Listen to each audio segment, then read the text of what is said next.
اسپانیایی‌ها فرقشون با فیلیپینی‌ها اینه که زبونشون ته جمله او اضافه میکنن. میشه یه مثال بزن؟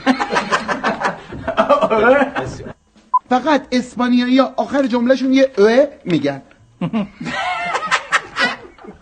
چه شیک خنده.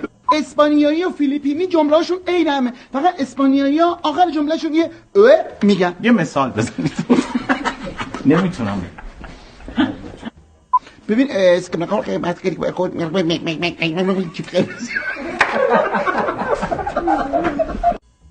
این حرفا چیه هومن جان؟ همسایگی مال همین موضوع. مریضه.